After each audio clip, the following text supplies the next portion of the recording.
Hello students, I welcome all of you to English academy. आज के session में हम क्लास 8 की इंग्लिश की हनी ड्यू बुक का chapter 1 the best Christmas present in the world part 3 cover करेंगे। इससे पहले हम इस चैप्टर को पार्ट 1 और पार्ट 2 में भी कवर कर चुके हैं। So before starting with this video please check out part 1 and 2 of this chapter. So let us have a recap of what we have read in part 1 and 2. The story is set in the First World War. First world war में जो soldiers थे, ऐसे ही एक soldier की family की कहानी हमें यहाँ पर देखने को मिलती है। सोल्जर का नाम है जिम मैकफर्सन और उसकी वाइफ है कॉनी। ये दोनों ब्रिटिश हैं। तो वो ब्रिटेन और जर्मनी की वॉर हो रही है, वहां पर जिम मैकफर्सन गया हुआ है और फिर वहां से वो कॉनी को एक लेटर लिखता है जिसमें वो बताता है कि क्रिसमस वाले दिन किस तरह से ब्रिटिश और जर्मन सोल्जर्स आपस में एक हो गए और उन्होंने कितने अच्छे से क्रिसमस सेलिब्रेट किया आपस में, और एक फुटबॉल मैच भी खेला, आपस में एक दूसरे के साथ अपना फूड और ड्रिंक्स भी शेयर किए। तो ये एक मेमोरेबल इवेंट था, जबकि उन्हें ये लग रहा था कि वो आपस में एनिमीज नहीं है बल्कि फ्रेंड्स हैं। और यही चीज जिम मैकफर्सन एक लेटर में कॉनी को लिखता है। अब हम आगे कंटिन्यू करते हैं अपनी स्टोरी को। I folded the letter again and slipped it carefully back into its envelope. I kept awake all night. तो हमारे ऑथर कहते हैं कि जब उन्होंने ये लेटर पढ़ा उसके बाद उन्होंने लेटर को वापस से एनवेलप में रख दिया और वो सारी रात जगे रहे क्योंकि वो इसके बारे में ही सोच रहे थे। By morning I knew what I had to do. I drove into Bridport just a few miles away. तो सुबह वो डिसाइड कर चुके थे, क्या डिसाइड कर चुके थे कि वो ये लेटर कॉनी को देने के लिए जाएंगे। अभी तो उन्हें ये लेटर उस पुराने से रोल टॉप डेस्क में मिली थी जो कि उन्होंने एक जंक शॉप से खरीदा था। तो अब वो ये लेटर को वापस उसके ओनर के पास देने जाना चाहते थे, इसलिए वो ब्रिडपोर्ट गए। I asked a boy walking his dog where Copper Beaches was. तो वहां पर उन्हें रोड साइड पे एक लड़का मिला जो अपने डॉग को घुमा रहा था। उन्होंने उस लड़के से पूछा कि कॉपर बीचेस कहाँ पर है। Now copper beeches is a variety of tree.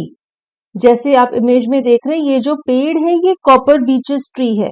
तो हो सकता है ये जो एरिया है कॉपर बीचेस, यहाँ पर ये वाले ट्रीज बहुत सारे लगे होंगे, इसलिए इस एरिया का नाम कॉपर बीचेस है। House number 12 turned out to be nothing but a burned out shell, the roof gaping, the windows boarded up. Shell means एक आउटर कवरिंग, ठीक है। तो कहते हैं जो हाउस नंबर 12 था, जो एड्रेस था कॉनी का, वो क्या था, एक जला हुआ शेल मीन्स वो घर पूरी तरह से जला हुआ था, डिस्ट्रॉय हुआ था फायर में। उसकी रूफ गेपिंग थी, गेपिंग मीन्स उसमें होल्स थे, और उसकी विंडोज बोर्डेड अप थी। बोर्डेड अप जैसे आप इमेज में देख सकते हैं मीन्स खिड़कियों के ऊपर बोर्ड लगाया हुआ था उन्हें बंद करने के लिए। तो ये घर पूरी तरह से डिस्ट्रॉय हुआ था फायर में, और इसकी छतें भी टूटी हुई थी और खिड़कियों पर ऐसे बोर्ड्स लगे हुए थे। I knocked at the house next door and asked if anyone knew the whereabouts of a Mrs. Macpherson. तो उन्होंने साथ वाले घर पे नॉक करके पूछा कि क्या किसी को 12 नंबर हाउस में रहने वाली मिसेस मैकफर्सन के बारे में कुछ पता है। Oh yes, said the old man in his slippers. He knew her well. तो उनके नेबर्स उन्हें जानते थे, उन्होंने बताया कि हाँ, हम मिसेस मैकफर्सन को जानते हैं। A lovely old lady, he told me, a bit muddle-headed, but at her age she was entitled to be, wasn't she? तो उस ओल्ड मैन ने बताया that Mrs. Macpherson is an old lady. Muddle-headed means she is a bit confused. तो कहते हैं कि हाँ, वो बहुत बूढ़ी हो गई है, तो इस उम्र में लोग कंफ्यूज हो ही जाते हैं। 101 years old. She had been in the house when it caught fire. तो अब मिसेस मैकफर्सन की एज कितनी है, 101 ईयर्स, और जब उनके घर में आग लगी थी वो घर के अंदर ही थी। No one really knew how the fire had started, but could have been candles. तो कहते हैं किसी को वैसे तो पता नहीं है कि उनके घर में आग किस वजह से लगी, पर हो सकता है एक जलती हुई कैंडल गिर गई हो, उसकी वजह से पूरे घर में आग लग गई।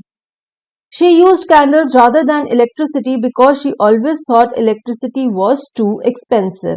Mrs. Macpherson कैंडल्स यूज करती थी, वो इलेक्ट्रिसिटी नहीं यूज करती थी क्योंकि उन्हें वो बहुत महंगी लगती थी। The fireman had got her out just in time. She was in a nursing home now, he told me, Burlington House on the Dorchester Road on the other side of town.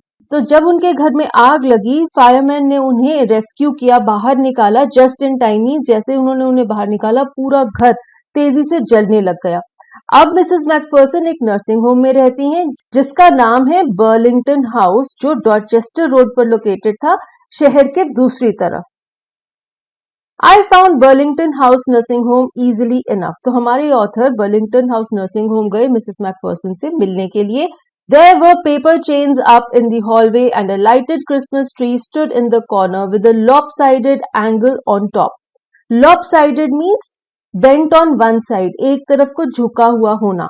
अब ये जो Christmas tree था इस nursing home में लगा हुआ, वहां उसका ऐसे एंगल एक तरफ को झुका हुआ था और उसके ऊपर एक ऐसे स्टार जिसे एंजल भी कहा जाता है वो लगा हुआ था, और पूरे नर्सिंग होम में डेकोरेशंस थी बिकॉज ये क्रिसमस टाइम था।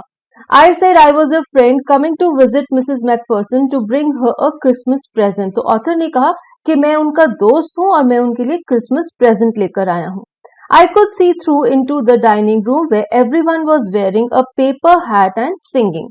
तो उन्होंने नर्सिंग होम के डाइनिंग रूम में भी देखा, वहां पर सब लोगों ने पेपर हैट्स पहनी हुई थी और सब गा रहे थे क्रिसमस कैरल्स यानी कि क्रिसमस के songs. The matron had a hat on too and seemed happy enough to see me. She even offered me a mince pie. She walked me along the corridor. Now matron is the person who is in charge of a place. तो ये nursing home की जो in charge थी उसने भी hat पहनी हुई थी और वो बहुत खुश थी ऑथर को देख के, और उसने उन्हें एक मिन्स पाई भी दी खाने के लिए और फिर वो उन्हें कॉरिडोर में ले गई। Mrs. Macpherson is not in with the others, she told me. She is rather confused today, so we thought it best if she had a good rest. तो इस मेट्रन ने उन्हें बताया कि मिसेस मैकफर्सन बाकी लोगों के साथ डाइनिंग रूम में नहीं है क्योंकि आज वो बहुत कंफ्यूज थी, उनका दिमाग ठीक नहीं था, इसीलिए हमने उन्हें रेस्ट के लिए डाला हुआ है। She has no family, you know, no one visits, so I'm sure she'll be only too pleased to see you. Further matron कहती है कि मिसेस मैकफर्सन की कोई फैमिली नहीं है, कोई उन्हें मिलने नहीं आता, तो आपको देखकर वो बहुत खुश हो जाएंगी। She took me into a conservatory with wicker chairs and potted plants all around and left me. Conservatory is a glass house, एक ऐसा कमरा जिसकी दीवारें शीशे की बनी होती हैं। And wicker chairs are chairs made of straw or cane. जैसे आप यहाँ इमेज में भी देख सकते हैं कि अलग अलग डिजाइन की चेयर्स हैं, सब विकर चेयर्स है, they are made of straw और कैन। तो वो उन्हें एक ऐसे कमरे में ले गई जो ग्लास का बना हुआ था और उस कमरे में ऐसी चेयर्स लगी हुई थी और पॉटेड प्लांट्स थे, तो कमरा बहुत ही हरा भरा नेचर से भरा हुआ था। The old lady was sitting in a wheel chair, her hands folded in her lap. She had silver white hair pinned into a wispy bun. Wispy means fine. यहाँ पर मिसेस मैकफर्सन की description दी जा रही है। वो एक wheel chair में बैठी हुई थी, उनके हाथ उनकी लैप में थे, उनकी गोद में थे, उनके बाल सिल्वर व्हाइट कलर के थे और उन्होंने एक बहुत ही अच्छा बन बनाया हुआ था, मीन्स जूड़ा बनाया हुआ था अपने बालों का। She was gazing out at the garden. Hello, I said. She turned and looked up at me vacantly. Gazing means looking intently, बहुत ही ध्यान से किसी चीज को देखना। Vacantly means खालीपन से देखना, मीन्स आपकी आंखों में कोई एक्सप्रेशन नहीं है, there is no expression in your eyes. ऐसा क्यों था? बिकॉज वो उन्हें जानती नहीं थी। तो मिसेस मैकफर्सन बाहर गार्डन को देख रही थी। जब ऑथर ने उन्हें हेलो कहा तो उन्होंने टर्न लिया और उनकी तरफ देखने लग गई, लेकिन वो उन्हें पहचान नहीं पा रही थी, उनके चेहरे पे कोई एक्सप्रेशंस नहीं थे। Happy Christmas Connie, I went on, I found this, I think it's yours. तो ऑथर ने उन्हें क्रिसमस विश किया और कहा कि मुझे ये मिला और मुझे लगता है ये तुम्हारा है। As I was speaking, her eyes never left my face. I opened the tin box and gave it to her. तो कहते हैं जैसे मैं बोल रहा था वो मुझे नॉनस्टॉप देख रही थी और जैसे ही मैंने टिन बॉक्स खोला मैंने वो टिन बॉक्स उनको दे दिया। That was the moment her eyes lit up with recognition and her face became suffused with a sudden glow of happiness. Suffused means full of something.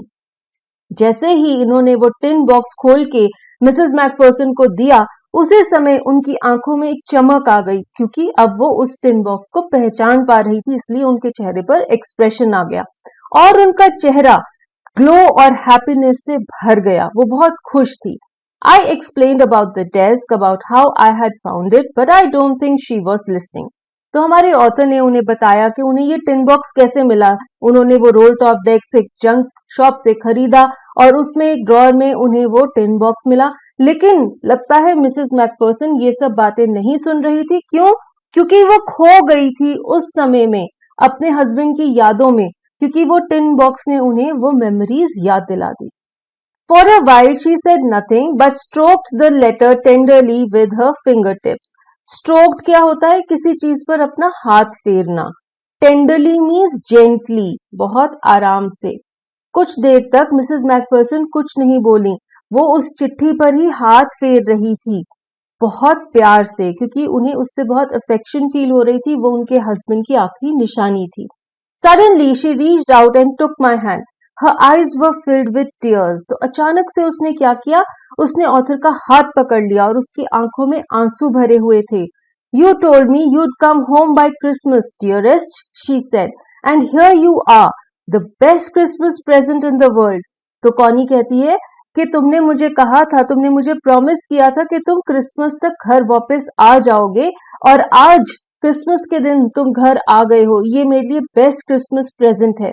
तो अब कॉनी, जो कि एक कंफ्यूज स्टेट ऑफ माइंड में है क्योंकि वो 101 साल की हो गई है, वो क्या सोच रही है कि ऑथर कौन है? ऑथर उनके पति जिम मैकफर्सन है। ऑल्दो ये ऐसा नहीं है, लेकिन कॉनी को ऐसा लग रहा है। वो क्लियरली देख नहीं सकती, उसका माइंड कंफ्यूज्ड है। She is so old. तो वो ये इमेजिन कर रही है कि उसका हस्बैंड वापस आ गया है, जैसे कि उसने प्रॉमिस किया था कि वो क्रिसमस के दिन आ जाएगा। Come closer, Jim, dear. Sit down. I sat down beside her and she kissed my cheek. तो कहती है ऑथर को, कम क्लोजर, मेरे पास आ जाओ जिम, और उसे कहती है बैठ जाओ। तो जिम कौन है? जिम मैकफर्सन, कॉनी का हस्बैंड। तो वो ऑथर को जिम कहकर बुलाती है। तो ऑथर क्या करता है? वो भी उसके पास बैठ जाता है। वो कॉनी को नहीं बताता कि वो जिम नहीं है। वो भी उस फ्लो में चलता जाता है, क्योंकि वो चाहता है कि उसे थोड़ी खुशियां मिले। तो जब वो बैठ जाता है, वो उसके चीक पर किस करती है। I read your letters so often Jim, every day I wanted to hear your voice in my head. तो उसे कॉनी कहती है कि मैं तुम्हारी चिट्ठी बहुत पढ़ती हूँ, ऑलमोस्ट एवरी डे पढ़ती हूँ, और मैं तुम्हारी आवाज सुनना चाहती थी। It always made me feel you were with me, and now you are. Now you are back, you can read it to me yourself. तो कहती है कि जब भी मैं तुम्हारी चिट्ठी पढ़ती थी, मुझे लगता था कि तुम मेरे पास ही हो, और अब जब तुम सच में मेरे पास हो, तो तुम ये चिट्ठी पढ़कर मुझे सुनाओ। Would you do that for me, Jim dear? I just want to hear your voice again. I'd love that so much. तो कॉनी ऑथर को कहती है कि जिम प्लीज, क्या तुम मेरे लिए ये चिट्ठी पढ़कर सुनाओगे? मैं तुम्हारी आवाज सुनना चाहती हूँ। And then perhaps we'll have some tea. I've made you a nice Christmas cake, marzipan all around. I know how much you love marzipan. तो फर्दर वो क्या कहती है?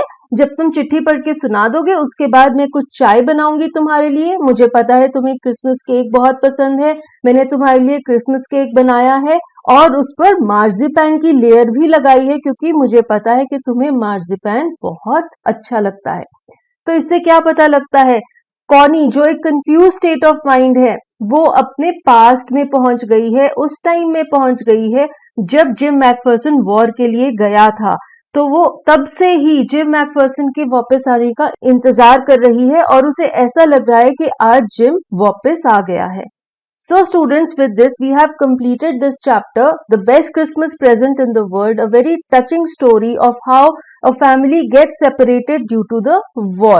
And this chapter, this story gives us a teaching also that we should not have more wars, because wars destroy families, they make children orphans, and they make women widows.